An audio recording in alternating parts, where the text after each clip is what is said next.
Hello, gorgeous recovering perfectionist. I'm Claire Riley, and you are listening to episode number 70 of the Recovering Perfectionist podcast. Today, I'm going to do some really, really quick tips on how to get the most out of using Zoom for your meetings, webinars, and anything else that you're using Zoom for in your business. You can head to claireriley.co/pod/70 to get the show notes and any links that I mentioned in here as well. This is the Recovering Perfectionist podcast, and I'm your host, Claire Riley. Alrighty, most of us are pretty familiar with using Zoom. We dial into other people's training and workshops. It's often incorporated in courses. And if you have worked in any sort of organization over the last 12 months, you may have used Zoom as well for remote team meetings and that sort of thing as well.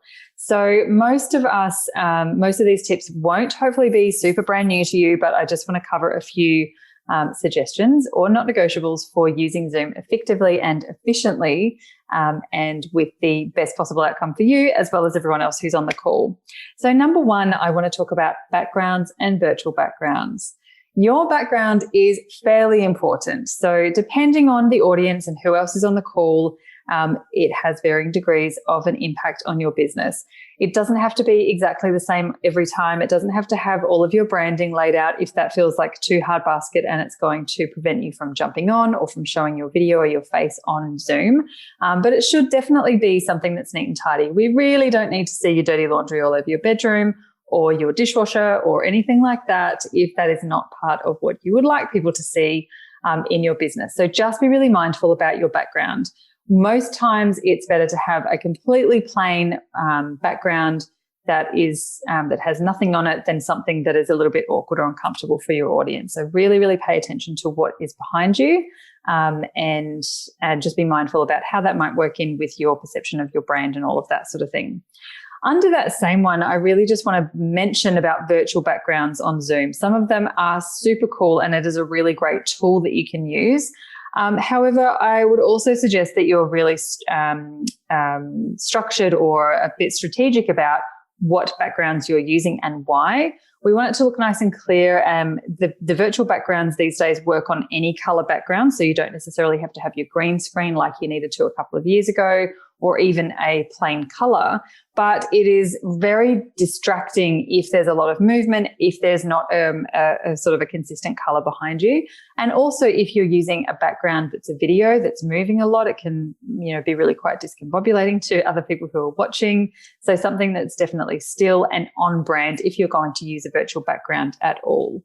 If you're in doubt, check in with a biz bestie who's going to be honest with you about their feedback, and take that on board. As I said, sometimes plain is better than trying to be all fancy schmancy with your background. So be really clever about what is shown behind you. The second thing is to get really familiar with your mute buttons and your video buttons, because there'll be some times where you need to mute yourself or unmute yourself in a very effective manner. And there'll be some times when you have the opportunity to have your video on or off. So you can, again, be quite strategic about what you show and what you say. If you're moving around or doing anything in the background or typing notes or anything like that, absolutely make sure that you are muted. And as part of Zoom etiquette and online meeting etiquette, you always make sure that you're muted usually anyway. And it's totally okay that if there's someone else on the call who hasn't muted themselves and there's a distracting background noise, to pop it into the chat box or something and politely ask that person to mute themselves. So that's the second one. The third thing is, if you're going into a Zoom webinar or meeting, if something that's likely to be recorded, some people talk about joining a few seconds late, 30 seconds late, so that you're not at the top of the recording. So as a rule, on the recording are the first 5 people or the first sort of 10 or so people who join that meeting. So if you don't want your face to be on the recording, which gets shared with everyone for the rest of eternity, you can absolutely just sign in a few seconds late and you're less likely to be up the top of that list. You'll still be able to have your video on and people will still be able to see you, but it won't be on the recording and saved there for all time. Fourth, something that I love about this, depending on what the structure and the purpose of the certain Zoom meeting is that you're on, is that you don't necessarily have to be sitting at your desk. So if you've got headphones, you can go for a walk. I like to do things around the house sometimes, like hang out the washing or empty the dishwasher, all those sort of things that don't take any brain power that I can kind of do on autopilot while I'm still taking in information. Or I just go for an actual walk and listen, especially if it's a webinar, information taking and that sort of thing. So don't feel like you have to be stuck to your desk. If you don't have to have your video on Zoom, go and do something else as well. You can multitask, multi-purpose, as long as you can still be in the room in terms of taking on the information and content that you intend to. And lastly is to take notes on the actions you need to take only. So usually if it's a webinar or something like that, you'll have access to the recording afterwards. And often we want to go back and just get the little tidbits of information or suggestions or strategy or whatever it is that was in that Zoom call in the meeting.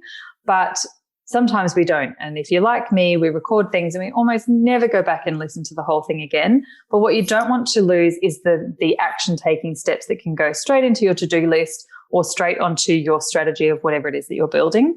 So only take notes of the actions that you need to do in the near future. If it's just information, you can go back and listen to that next time you're going for a walk or you're in the shower or whatever you're doing. But the action things is what's really important to connect. So if you give yourself permission just to write down or type down the action steps that come out of your Zoom meetings, you're more likely to be engaged with the why and the how, and all you need to start notating is the what. So just to summarize, check in with your backgrounds, be very cautious about the background that you have and or any virtual backgrounds that you might be using. Make sure that they're on brand and they have a purpose to fulfill, not just some pretty photo that you took that has nothing to really do with anything. Secondly is make sure that you're really familiar with the mute and video buttons to be able to switch them on and off as needed. Join 30 seconds late if you don't want your video, your face to be on the recording. Consider multitasking or going for a walk so that you can listen and also be doing something else while you're listening if that's doable and if you can still retain the information, and only take notes on what actions you need to take. Hope that's been helpful. I will see you again on the next episode. Bye, everyone.